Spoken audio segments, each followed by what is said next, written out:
ভালো করে ফটো তুলিস কিন্তু আবার। হ্যাঁ ভাই, ঠিক আছে।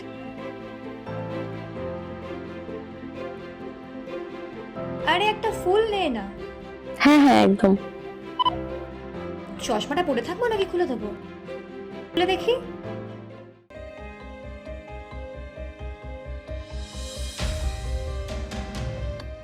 এই এই, চোখে দেখতে পারেন না নাকি?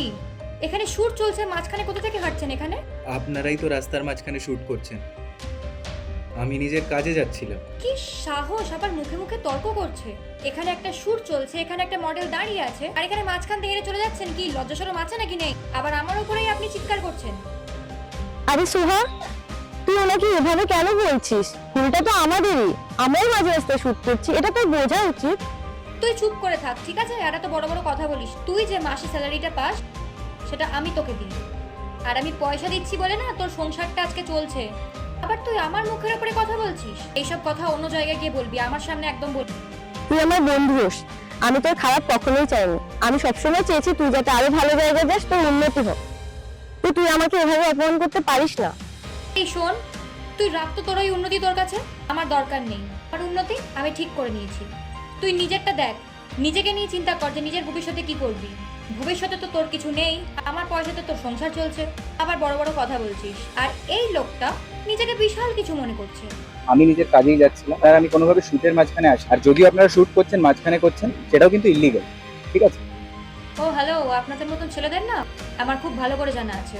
প্রথমে নাটক করবেন, তারপর বলবেন আমাদের তো ওরম করে ইন্টেনশনই ছিল না। হ্যাঁ মানছি বাইকটা ভালো, যদি ফটো তোলারই থাকতো তাহলে বলতে পারতেন, করে যেতাম। বল। বাই দ্য ওয়ে, যে বাইকটা আপনি শুট করছেন না, সে বাইকটা আমার। মানে? মানে এটাই যে আমি আপনাকে প্রুফও দেখাতে পারি যে বাইকটা আমার। এই দেখুন চাবি। আর যদি বিশ্বাস না হয় তাহলে আমি চালিয়েও দেখাতে পারি।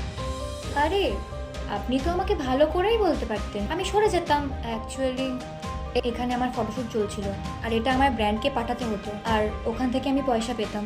তো আপনার জন্য তো আমি আমার এতগুলো টাকা লস করতে পারতাম না, না? ঠিক আছে, এখন আমরা ফটোগুলো তুলে নিই, তারপর আপনি আপনার বাইক নিয়ে চলে যাবেন। আচ্ছা, তাহলে কি করে আপনার সুর এত নরম হয়ে গেল? আসলে আপনারা না মানুষকে সম্মান করতে জানেন। তখনই দেখেন যে কারোর পরনের কাপড় একটু নর্মাল হয় বা একটু বিলো অ্যাভারেজ, তখনই সে খারাপ, আপনি জাজ করতে শুরু করেন। এভাবে হয় না। আসলে কি বলুন তো, এটা আপনার দোষ না, এটা আজকালকার জেনারেশনের দোষ, যে কাউকে সম্মান করতে পারে না। আর হ্যাঁ, চুপচাপ এইভাবে আপনি অসম্মান সহ্য করছেন কেন? যেখানে উচিত সেখানে উচিত বলা শিখুন। আর আপনার কি কাজের খুবই দরকার? তাহলে আপনি এই কার্ডটা রাখুন। হ্যাঁ, আমার চাকরির খুব দরকার। আপনি আমাকে যোগাযোগ করবেন, আপনার সাথে কন্ট্যাক্ট করে নেবো। Thank you. কারণ আমাদের একটা ভ্যাকেন্সি চলছে স্পটে। তাহলে আপনি আসুন আমাদের অফিসে, তাহলে কথা বলে নেব। And madam, excuse me.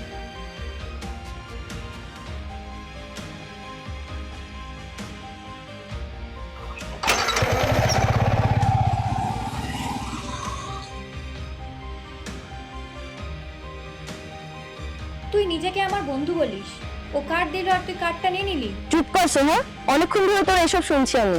তুই আমাকে অনেক অপমান করেছিস। তুই হয়তো ভুলেই গেছিস আমি তোর বান্ধবী হই। এভাবে তুই আমাকে অপমান করতে পারিস না।